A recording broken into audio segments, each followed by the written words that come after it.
This is What's Happening.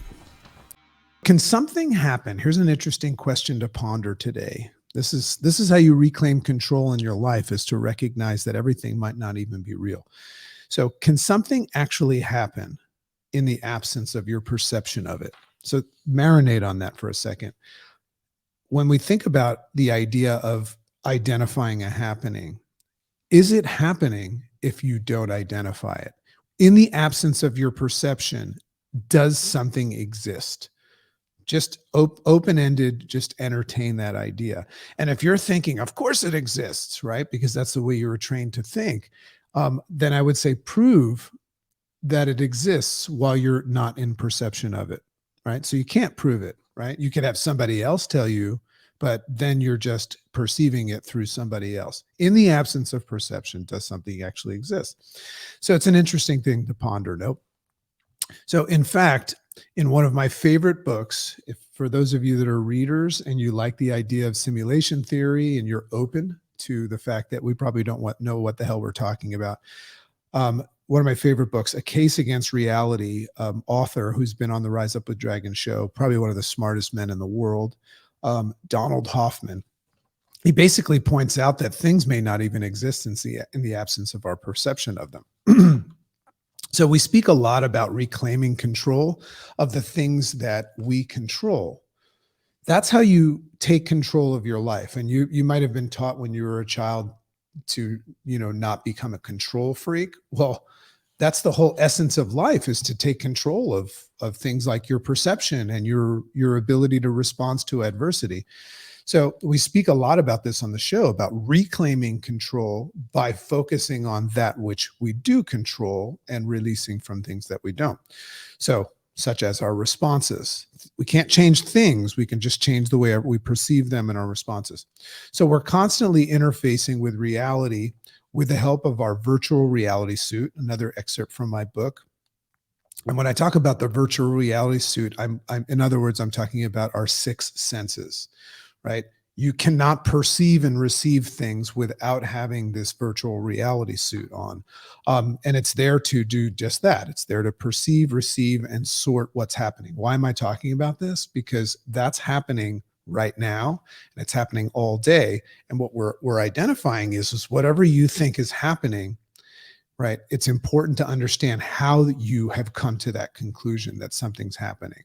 This is where we can claim control, and also identify how much of that is in your control or part of your programming. You've been programmed to perceive and receive and label things a certain way.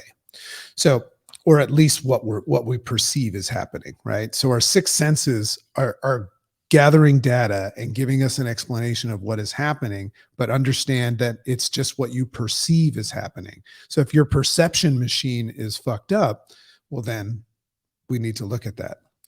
I mean, that's why two people can look at something and label it. One says it's good and one says it's bad. It's just the way that they're looking at things. So there's the win, is learning how to change the way you look at things. And as Wayne Dyer would say, therefore the things that you look at will change. So take that sense-making virtual reality suit out of the equation, right? And there's nothing. Take your six senses out of the equation right now, which is what happens when we meditate, which is what happened when I went to the jungle and did ayahuasca.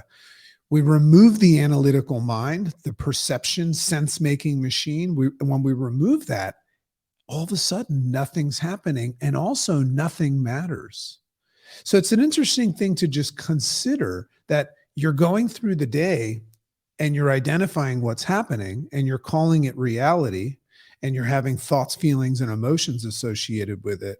But what I'm saying is identify how you're coming across that.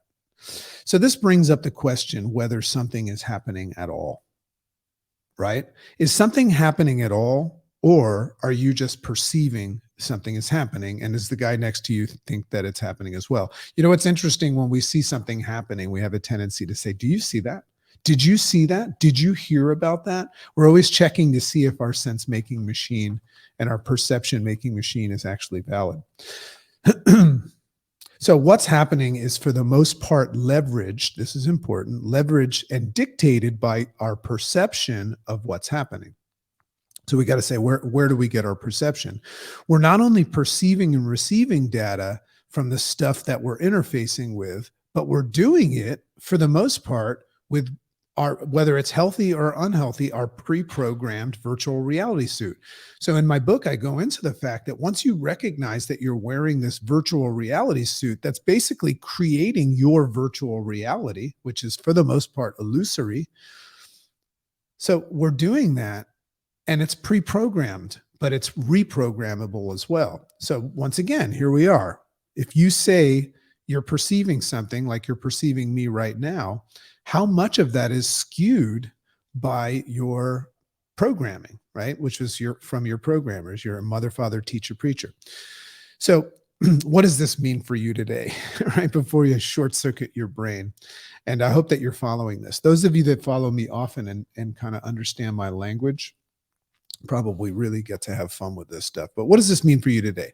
What's the opportunity that you and I woke up with this day? So acknowledge first. Step one, acknowledge first that this stuff is going on. That's undisputable, right? That there's this perception creation machine going on. And then we recognize that we've been programmed. We're a form of artificial intelligence and virtual reality, right? So we're really just like some sort of beings that are watching a movie and creating some sort of a storyline around it, or our best effort of it.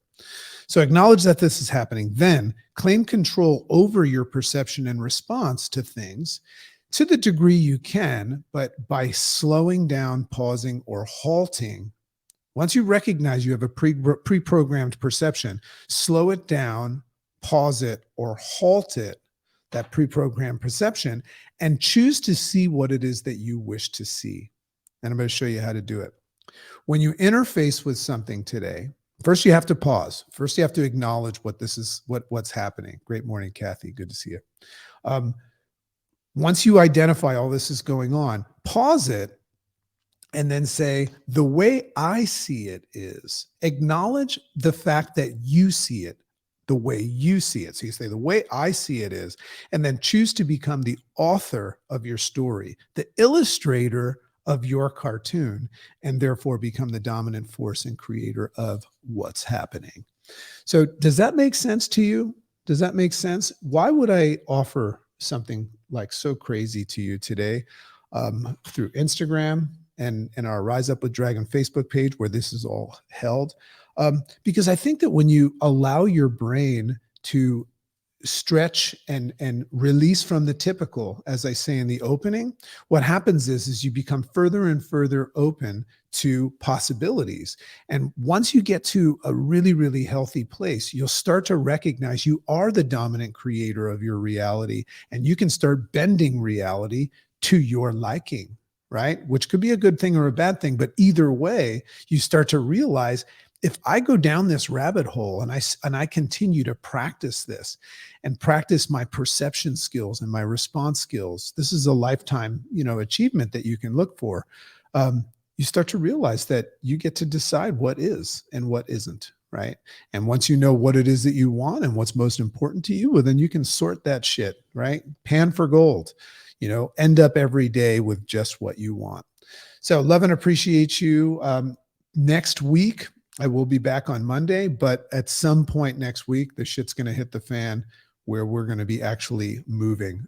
So there might be 1 or 2 days that I will not do a live Rise Up next week, but then there's also a chance that I'll do it anyway, right?